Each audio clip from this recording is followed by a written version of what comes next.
Bugün bizdə kitab günüdür, oxumaq günüdür. Bu deməkdir ki, Mürşid müəllim buradadır. Dəyərli Mürşid müəllimi salamlayırıq və bugün çox maraqlı əsərlərdən biri haqqında danışacaq. Özü məlumat verəcək. Sabahınız xeyir olsun Mürşid müəllim. Sabahınız xeyir Mürşid müəllim. Necəsiz? Salam, sabahınız xeyir olsun əziz xanımlar. Sizi görməyə çox şadam. Bəli, bugün çox maraqlı kitab haqqında danışmaq istəyirəm. Məşhur İtalyan yazıcısı Umberto Eco'nun Qızıl Gülün Adı romanı. Bu roman deməli 1980-ci ildə yazılıb və elə həmin ildə də nəşr olunub İtalyan dilində ilk dəfə. Roman çox maraqlıdır, onun janrlar tərəfdən çox maraqlıdır. Çünki burada bir çox oxucular bunu detektiv əsər kimi oxuyurlar. Bəzi oxucular buna tarixi roman kimi baxırlar, fəlsəfi roman kimi baxırlar. Yəni burada bir janrlar sintezi var və oxucunu çox cəlb edir. Əsərdə hadisələr 14-cü əsrdə baş verir, İtaliyada bir monastırda baş verir və burada deməli Vatikan nümayəndələrinin görüşə gələn müxtəlif dini təşkilatların nümayəndələri var və onlar arasında kitabın əsas qəhrəmanı rahib Wilhelm, bəzi tərcümələrdə onu William kimi, bəzilərində Wilhelm kimi qeyd edirlər. Mən onu ingilis sayağı elə William demək istəyirəm və onun gənc tələbəsi Atson da var. Onlar da bu görüşə gəlirlər. Və bu zaman monastırda qeyri-adi hadisələr baş verir. Yəni, ölümlər baş verir, ard-arda bir neçə ölüm və monastır işçiləri fikirləşirlər ki, burada yəqin ki, nəsə bir qeyri-adi hadisə var, iblis nəsə bir pis işlər, əməllər törədir. Amma bunlar sadəcə bir cinayətə bənzir və onlar monastırın rəhbəri, həmin rahib Williamdan xahiş edir ki, bu gizli ölümləri, qeyri-adi ölümləri araşdırsın. Və bu zaman bir çox ekspertlər, bir çox araşdırmaçılar qeyd edirlər ki, həmin o rahib Williamdan onun köməkçi Atson, Arthur Conan Doyle'ın məşhur Sherlock Holmes və Dr. Watson cütlüyünü xatırladır.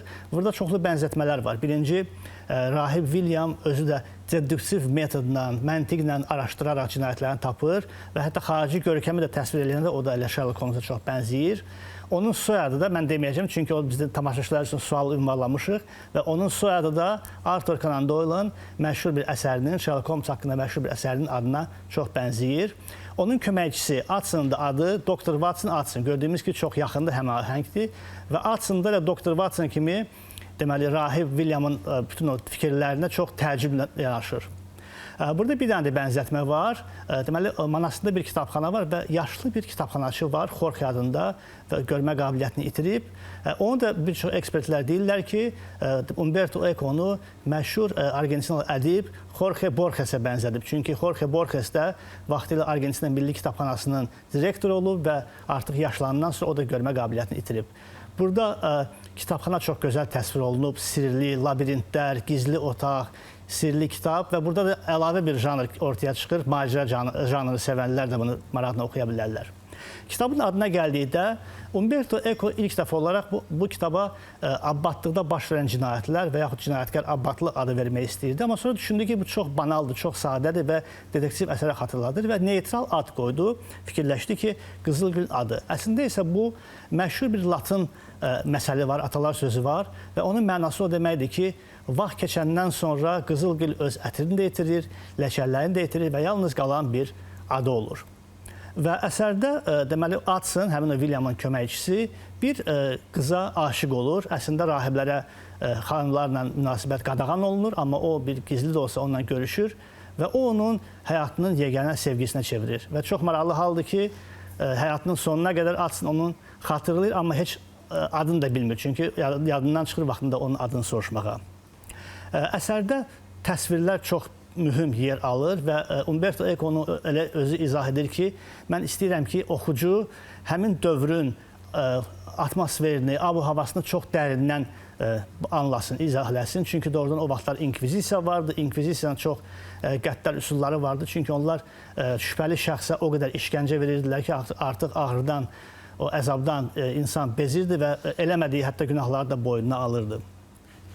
1986-cı ildə eyni adla film çəkilib, bədii film çəkilib və baş rolda həmin o William rolundadır ki, məşhur aktyor Sean Connery rol alıb. Və çox gözəl də bu filmin rolun öhdəsindən gəlib. Kitabda mənə xoş gələn ən maraqlı cəhətlərdən biri odur ki, orada kitabxanada yanğın baş verir və bizim baş qəhrəman həyatı bahasına, risk bahasına bir neçə kitabı oradan xilas edə bilir. Çox gözəl kitabdır, oxumağa dəyər bir kitabdır və düşünürəm ki, yaxşı yay günlərində bizim oxucularımıza xoş gələcək. Bununla da sözü ötürəm bizim dəyərli aparıcılarımıza. Çox sağ olun, dəyərli Təşəkkür Mürşid edirik, müəllim. Mürşid Təşəkkür müəllim. edirik sizə. Hər həftənin sonunda sizdən maraqlı bir kitab tövsiyəsi almaq doğrudan da mənə elə gəlir ki, tamaşaçılar üçün, xüsusilə də kitab sevər tamaşaçılar üçün bir hədiyyədir. Doğrudur.